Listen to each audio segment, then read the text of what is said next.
Hello and welcome to Only Sai No Fun. Don't forget to like, comment, share, and subscribe. In this video, I'll be talking about hybridoma technology, that is, production of monoclonal antibodies. So, this hybridoma technology was developed by Kohlher and Milston in 1975, and they were awarded a Nobel Prize for this. So, before talking about the production of monoclonal antibodies, let's talk about what exactly is a monoclonal antibody and how different it is from polyclonal antibodies.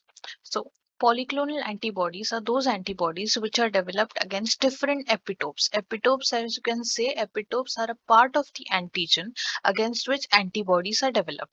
So, polyclonal antibodies, they can be against one particular other epitopes, etc. That is, they are produced from different B cell clones. Whereas monoclonal antibodies are those antibodies against a single epitope or produced from the same B cell clone. So this was basic difference between polyclonal and monoclonal. So now let's talk about the hybridoma technology. For the hybridoma or for the production of monoclonal antibodies, a particular antigen against which we want our antibodies to be produced is injected into the mouse model. We can assume that this antigen has two epitopes on its surface and it is injected into the mouse. Now, this mouse model, due to frequent exposure of this antigen, is going to produce a pool of B cells and T cells, or rather, you can say immune cells, which are producing antibodies. Now, after a certain amount of time, when the B cell population of this mouse is going to be optimum, we sacrifice the mouse and we surgically remove the spleen. Spleen, as we know, is the secondary lymphoid organ, so it is known to contain all the immune cells, especially the B cells of our interest. And next, what is done is after mechanical and chemical disruption of the spleen, B cells are isolated. Now, as I already mentioned, since the antigen of our interest had two different epitopes, B cells or antibodies are going to be produced against both these epitopes.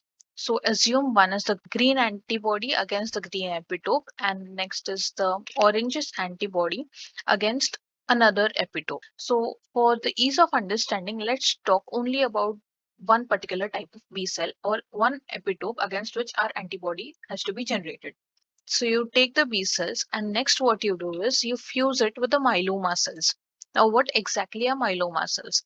Myeloma cells are cancerous cells which are immortal in nature. Now why exactly do we fuse it with this myeloma cells? B cells, as we know, are mortal cells, that is, they have a limited lifespan and they follow a salvage pathway. That is, using whatever broken material or whatever nucleotides that are already present in the cell, these cells make up new nucleotide molecules. So they follow the salvage pathway and are HGPRT positive. Now, what is HGPRT? HGPRT is hypoxanthine guanine phosphoribosyltransferase transferase enzyme, which is a salvage enzyme, that is, enzyme responsible for the salvage pathway. Whereas our myeloma cells, which are immortal in nature and are HGPRT negative, that is, they cannot use the salvage pathway and therefore they make everything from the scratch.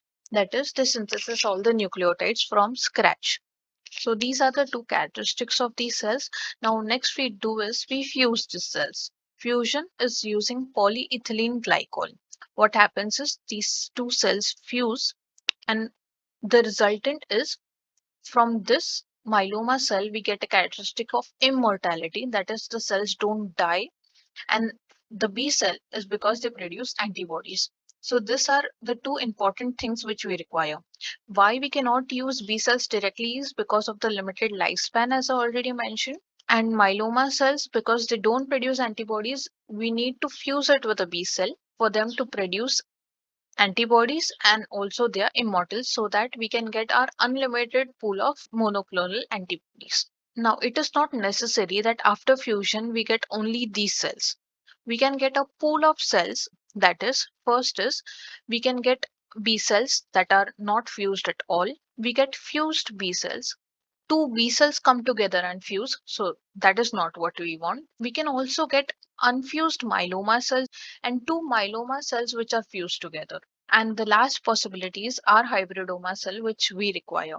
So this is a pool of cells which we are going to get after fusion with polyethylene glycol.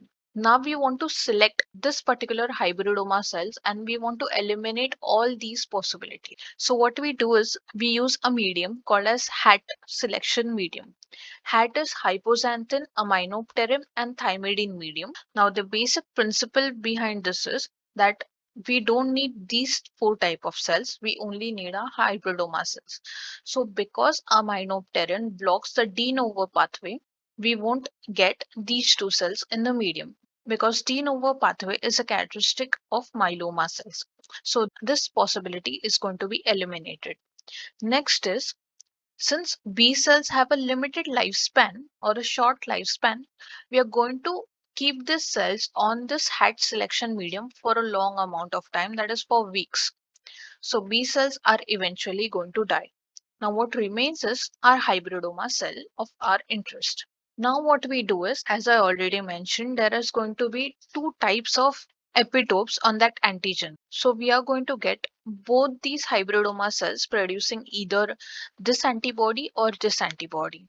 So how do we isolate our particular antibody of interest? That is using limited dilution. What we do is we take a microtiter well plate and we dilute the cells to such an extent that one well contains only one cell. So one well will contain this cell, another well will contain this cell. Now what next we do is screen the type of antibody it is producing. And now this we can do using ELISA or radioimmunoassay.